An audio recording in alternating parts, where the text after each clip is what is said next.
इसको मोदी जी छीनना चाहते हैं। इस मुल्क में हिंदू और मुसलमानों की मोहब्बत मोदी को अच्छी नहीं लगती। वो कहीं ना कहीं हिंदू और मुसलमानों को लड़ाकर इस मुल्क में राज करना चाहते हैं। मैं इस मुल्क के सेकुलर हिंदू भाइयों से भी आग्रह करता हूं कि आप उठ जाइए। जात पात में लड़ाएंगे, ये धर्म पर लड़ाएंगे, ये रोटी सेकेंगे। ये देश गांधी का देश है, ये देश मौलाना आज़ाद का देश है। टीका टोपी ने जब मोहब्बत की है, अंग्रेजों को हमने भगाया है, और टीका टोपी में अगर नफरत पैदा होगी तो फिर ये मुल्क गुलाम हो जाएगा। कौन लड़वा रहा है, क्यों लड़वा रहा है? पूरी दुनिया जान रही है कि मोदी ने धार्मिक उन्माद फैलाकर ही गद्दी हासिल की है। खून बहाकर की खून की होली खेलकर उसने गद्दी हासिल की है। फिर एक बार वो चाहते हैं कि हिंदू और मुसलमानों के दरमियान में दूरी पैदा करें। और हम ये समझते हैं जो मौजूदा वक्त पूरे देश में देखा जा रहा है, हिंदू मुसलमान सारे सेकुलर लोग जिस तरह खड़े हुए हैं, मुझे विश्वास है कि देश में मोदी जी के नापाक इरादे कमजोर होंगे। हम सब कुछ बर्दाश्त कर सकते हैं, लेकिन हिंदू और मुसलमानों का इत्तेहाद को तोड़ने नहीं देंगे। आप लोगों ने क्यूआर जारी किया, इससे इतना मेल हुआ, उससे कुछ फायदा नहीं मिला? फायदा नहीं मिला। हम लड़ेंगे, आखिर हद तक लड़ेंगे। हम किसी पर डंडा नहीं उठाएंगे।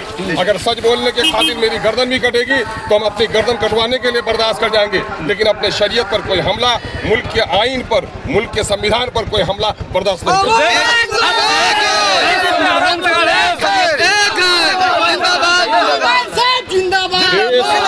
संविधान से चलेगा, संविधान को तोड़ने से नहीं चलेगा। ये संविधान ही हक देता है कि हिंदू भाई टिकी रखना चाहे तो टिकी रखे, मुसलमान टोपी पहनना चाहे तो टोपी पहने, चंदन लगा, इसका धार्मिक काम है, ये पार्लियामेंट का काम नहीं है। उसका काम है पूरे मुल्क में इंतजाम इंसलाम कराने का, पूरे मुल्क की व्यवस्था को ठीक कराने का, मंदिरों के पूजा करने का, मस्जिदों के इबादत का काम हुकूमत का नहीं है। तो विधानसभा और लोकसभा में की बात और धार्मिक मुद्दे पर जब हमला हुआ है, मुसलमानों पर हमला हुआ है, मुसलमानों की शरीयत पर हमला हुआ है, और देश का जो संविधान कहता है कि इस देश का सेकुलरिज्म ये है कि अपने धर्म का पालन करो, दूसरे का धर्म का आदर करो। जब दूसरे के धर्म का अनादर हुआ है तो आवाज उठाई है। कोई तारीख ऐसी नहीं है कि मुसलमानों ने कभी किसी के धर्म के खिलाफ किया हो, बल्कि मुसलमानों का आस्था है कि दूसरों के धर्म गुरु का, दूसरे के धर्म ग्रंथ का और दूसरे के धर्म स्थली का आदर करना ये इस्लामी तालीमात का हिस्सा है। तो गरीबों की जमीन कब्जा कर किस बेवकूफ ने कहा कि गरीबों की जमीन, गरीबों की जमीन को कब्जा कर लिया गया, क्या लिया गया? किस बेवकूफ ने कहा? कोई सबूत है?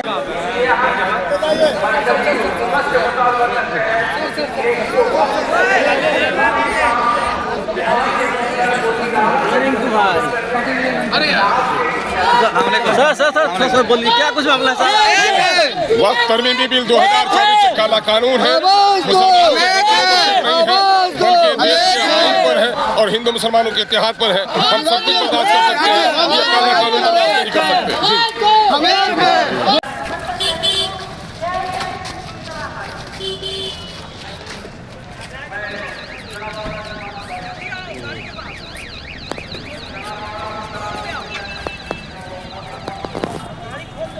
सर थोड़ा सा बोल दीजिए, क्या कुछ मामला है सर? आज आप नहीं दे सकते हैं, या हुकूमत को इस बात की इजाजत नहीं दे सकते हैं कि वो अपने लोगों को नाजायज तरीके पर, लेकिन हम अपने औकाफ की जायदाद को बिल्कुल भी किसी को जालिमाना तौर पर कब्जा करने की इजाजत नहीं देंगे।